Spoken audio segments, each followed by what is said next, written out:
be advised that this recorded webinar has been edited from its original format, which may have included a product demo. To set up a live demo or to request more information, please complete the form to the right. Or if you are currently not on CSC Global, there is a link to the website in the description of this video.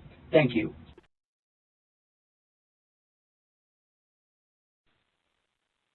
Hello everyone, and welcome to today's webinar, The Impact of COVID-19 on Internet Security and Safety. My name is Christy DeMeo-Ziegler, and I will be your moderator. Joining us today is Dr. David Barnett. Dr. David Barnett is the Brand Monitoring Subject Matter Expert for CSC. David has worked in the Internet brand protection industry since 2004.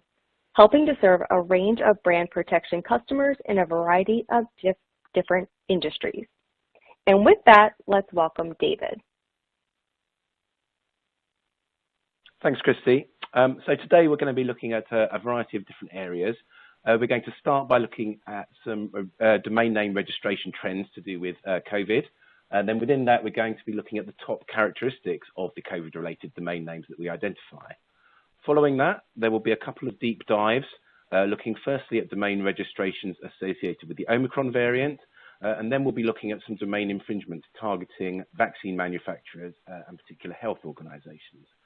Following that, we'll take a look at some brand infringement findings across other areas of online content, and then finally we'll finish by looking at some general recommendations for brand owners. In general terms, the pandemic has had a number of effects on online security, and that's for a number of different reasons. Firstly, obviously, the numbers of people working from home has led to a lot of remote access to corporate systems over kind of internet routes.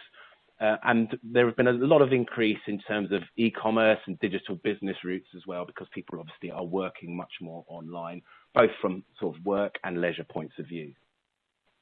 What this has meant is there's a lot of opportunity for bad actors to employ COVID-related hooks to actually commit cybercrime and fraud. And we've been seeing that affects not just brands themselves, but individual consumers. So in general, we're going to be looking at the impacts of COVID-19 across a range of different types of online content. And we're going to be looking across a range of online channels, but there will be a particular focus on domain name registration, and that will be the focus of the first few slides that we're going to be looking at. This research was carried out using our new DomainSec cybersecurity platform, which is a cloud-based system in which all of our brand protection services and products run and allow us to share data and insights between those different areas. In terms of the key findings of the study, we're going to be looking at the fact that we found nearly 500,000 COVID-related domain names registered across the 2-year period of the study. And we also will see that there are surges in activity associated with real-world events. These large numbers of domain names were associated with a variety of different types of risks. And those can take a variety of forms. And we'll see these include things like supply chain vulnerabilities, phishing, fraud, and again, that can take a number of forms, including the distribution of things like ransomware, business email compromise activity, in addition to brand abuse, counterfeiting, and so on. And really what this all highlights is the importance of domain security for brand owners. Essentially, having a robust domain security program in place can help mediate the threat vectors that we see across a range of different online channels and infringement types. So this graph provides an overview of the domain registration activity we saw across the 2-year period of the study. What we're seeing here are the daily total numbers of COVID-related domains registered across that period. In total, we saw over 478,000 domains containing COVID-related keywords. And those included, obviously, things like COVID and coronavirus, but also looked at other keywords, things like vaccine and so on. Really what we're seeing is that there was a big ramp up in activity at the start of the pandemic, as you can see there, around about March 2020. And then thereafter, we see spikes in activity corresponding with specific real world events that happened at different points along the way. And you can see that those are marked with the colored labels there and correspond to the events in the box at the top right.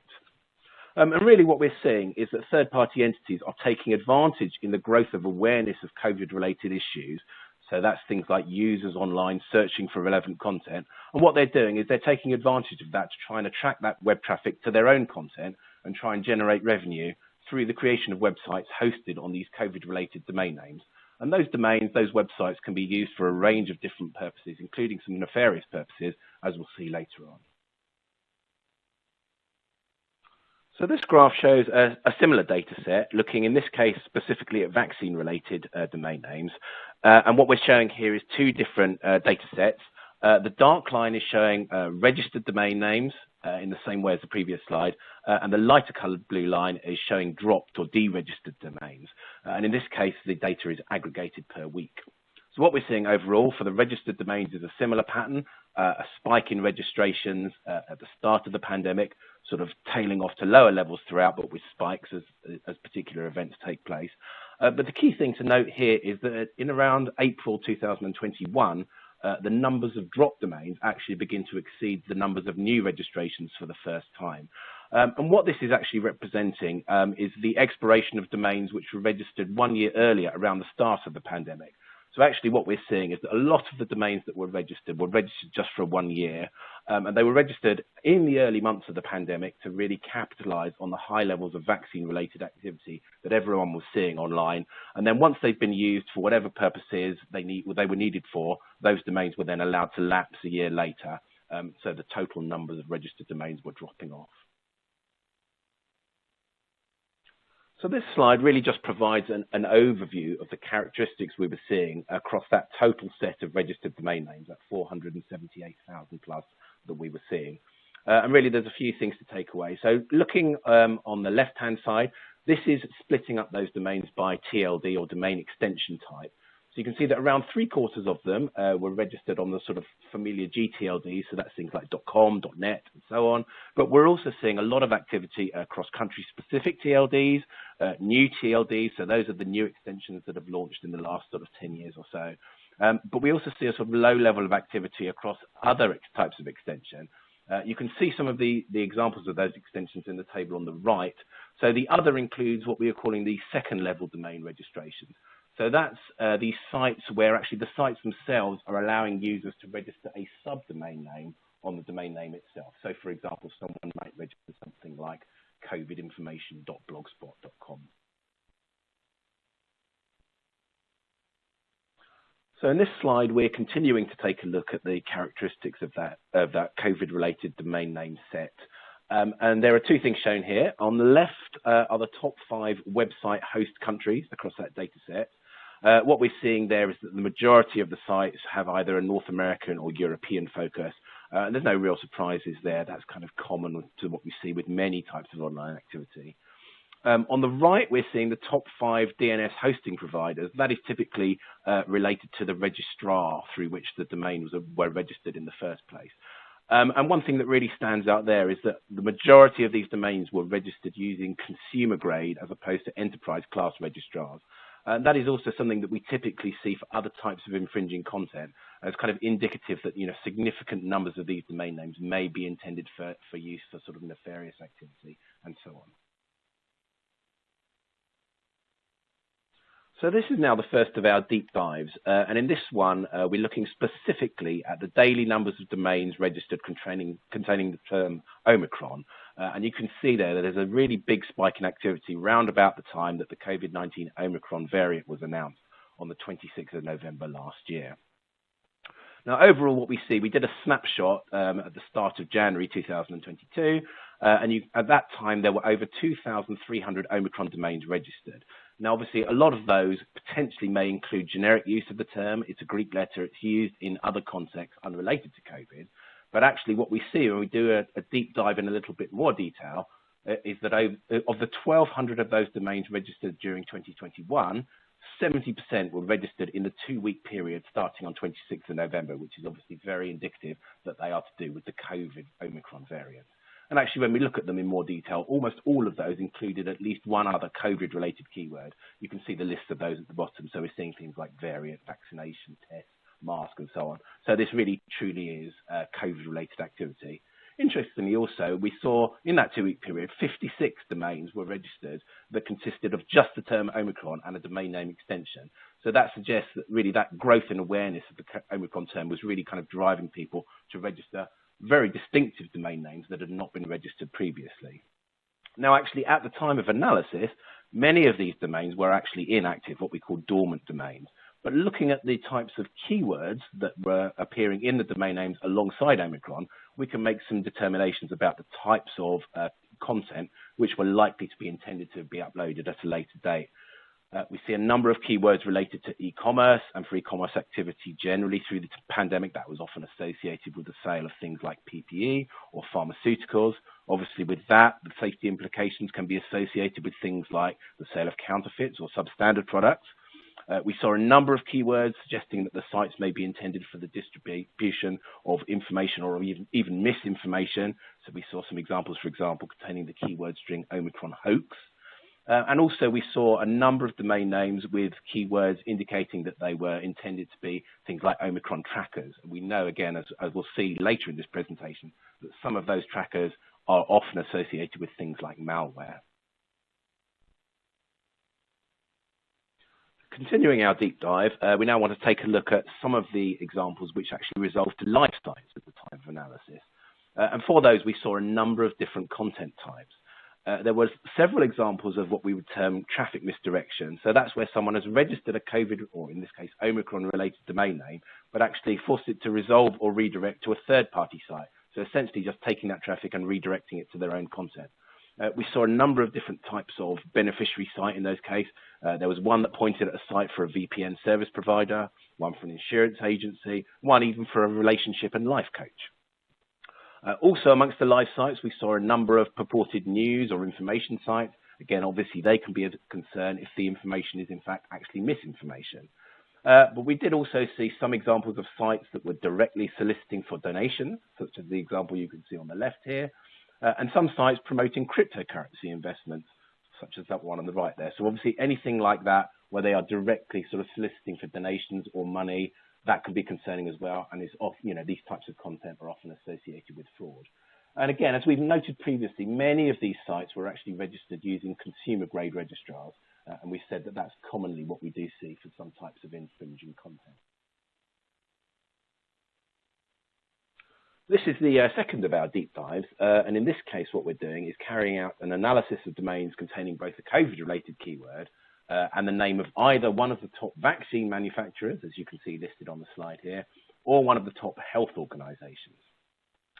When we look at that domain set, we find that there were about 350 such domains registered since 2020, and over 80% of those are registered to third parties, again suggesting that this is not official, legitimate activity. The majority of those sites were found to resolve either to pay-per-click sites or were dormant as of the time of analysis, and a third of the dormant domains were found to be configured with active MX records. What that means is that those domains may pose a threat in the future, or in the cases where there's an MX record, which means that the site is configured to either send or receive emails, that may mean that the domain is being actively used for phishing at the current time. And again, as we've noted previously, many of these were found to be using consumer-grade providers as either the registrar or the DNS hosting provider. So really what we're seeing in this data set is instances where the brand or organization names are being used either to add credibility to the site or in the creation of fake content. You can see below on the lower point there that some of the keyword strings that we found in the identified examples, so for example where the COVID-related keywords were appearing alongside the organization names. The first of those examples, WHO COVID-19, corresponded to the site on the right here, which was a website branded as that of the World Health Organization, but actually had a number of suspicious elements to it. It had the incorrect logo, most of the links were non-functioning, and the domain was actually registered with non-official details. So actually this was most likely to be a phishing site, so really using the trusted name of the World Health Organization to try and collect personal information. So here we start looking at some of the COVID-related activity on some of the other online channels. And in the first case, we're going to be looking at e-commerce marketplaces. The initial activity we saw towards the start of the pandemic was dominated by the sale of things like hygiene products and PPE. And then we started to see large numbers of listings offering the sale of things like tests, cures, vaccines, and so on. In many cases before the legitimate products were actually available. And obviously the risks are that these are either counterfeit or low quality products. Those can obviously be harmful in themselves, but they can also provide danger in the sense that they provide a false sense of security to people who believe they purchased and used an official product, which can itself then result in additional spread of the virus. And some of the listings were found to reference things like the CDC or the World Health Organization, either to imply endorsement or provide some appearance of legitimacy. On the slide here, you can see a couple of listing examples taken from the initial months of the pandemic. The top one was for a coronavirus test kit, and that was being offered in high quantities. The really suspicious element really of this listing is that it offered options for customized packaging, and that really is suggestive that this particular listing was associated probably with the supply chain for counterfeit goods. In the lower listing, this was an offer for an anti-coronavirus product, where obviously no such thing actually existed at the time. And you can see that this is, typical of the techniques we were seeing, the image of a sick child providing really an emotional hook, trying to encourage people to purchase the items. Looking next at COVID-related mobile apps, we found lots of different examples, and they had a range of different claimed functions. Many of them claimed to be infection trackers, some were health checkers, provided information on the pandemic, and so on. And obviously, some of these were legitimate, but there were many examples that were actually malicious. And that was particularly the case on the standalone app download sites. And what we mean by that, so these standalone sites, sometimes known as APK or Android package sites, so that's the format in which Android apps are often distributed. Those types of standalone sites generally have fewer quality checks in place than the main app marketplaces. So typically what you find on those types of sites is that the apps may not always be what they claim, they may be infringing or out of date, maybe lacking security patches, or they may be sort of actively malicious. There were a few different types of malicious apps that we found.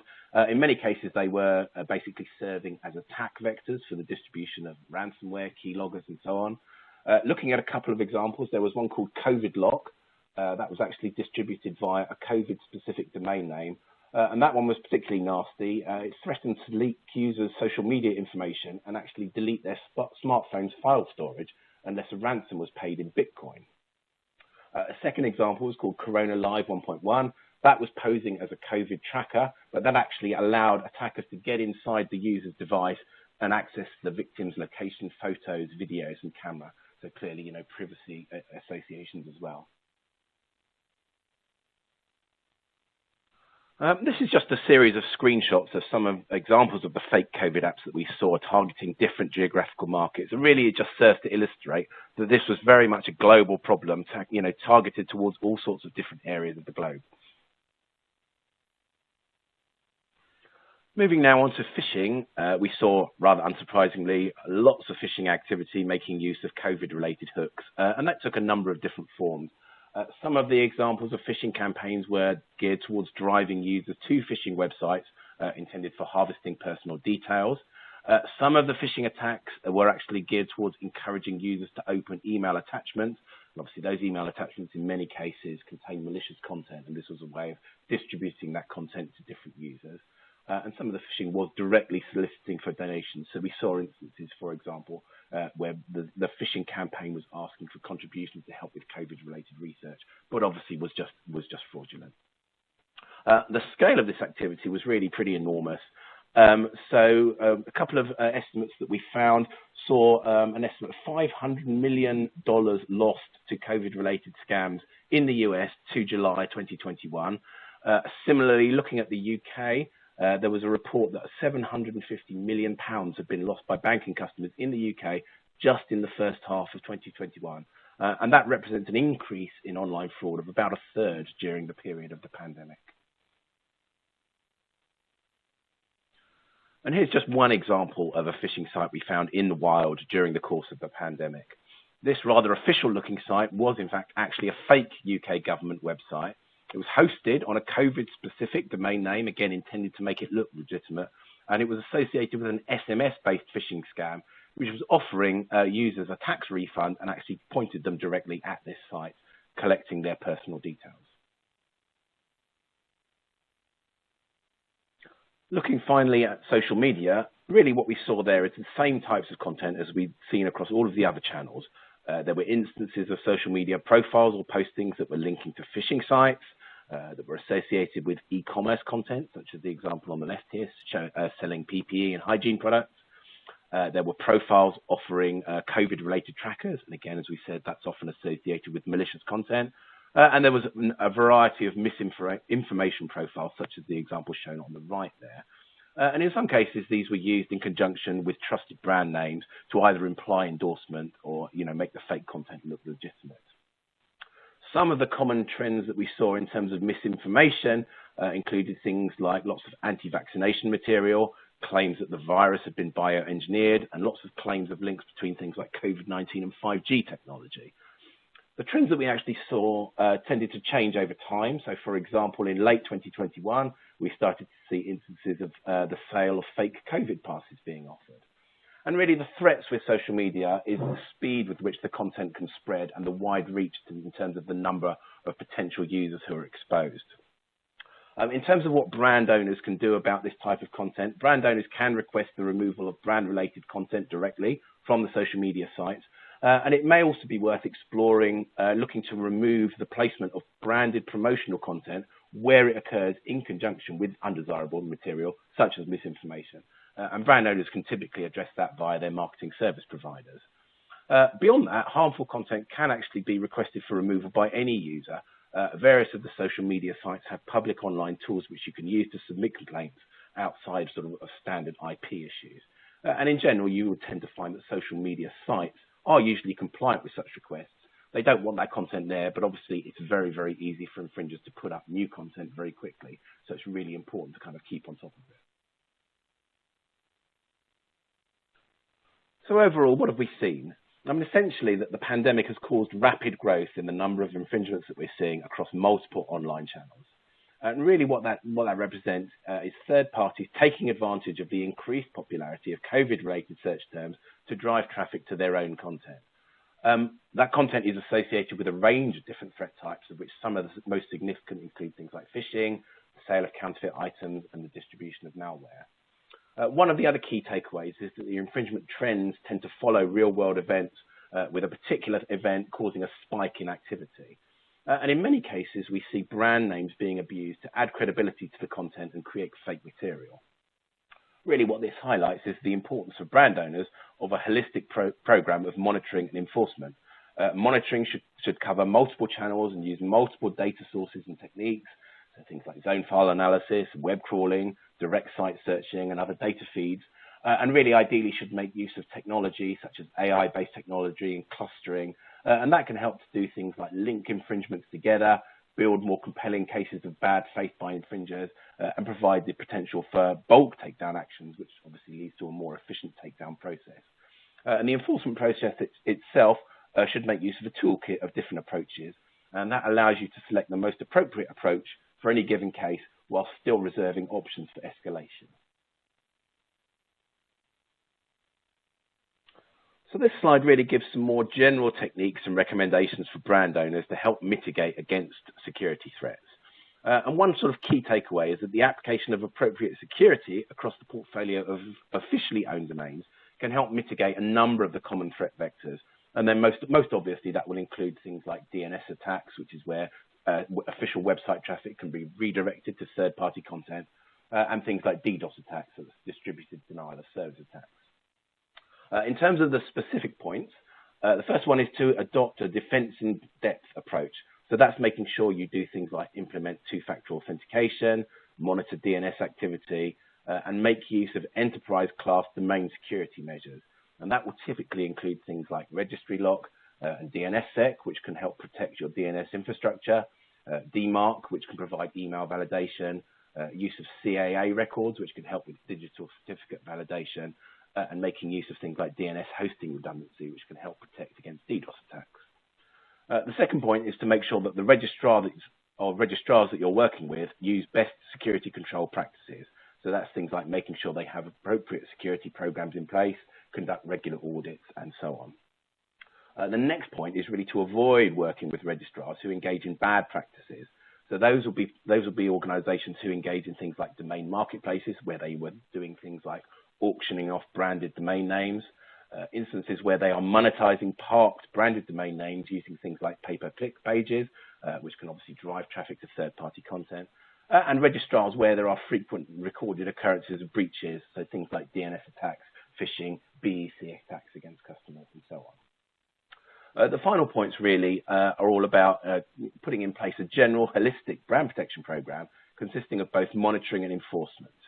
The monitoring, as we've talked about, really needs to cover multiple channels. As part of that, you'll want to include advanced domain monitoring, which will look not just for the brand name, but for things like brand variants, fuzzy matches, homoglyph variants, and so on. And you may want to augment with additional areas such as phishing monitoring, fraud blocking, and things like sponsored ad monitoring. The final part of the picture is obviously really to use an advanced set of enforcement techniques. We talked about the toolkit approach, and that is really to make sure that the infringements you do find can be taken down in a timely and efficient manner.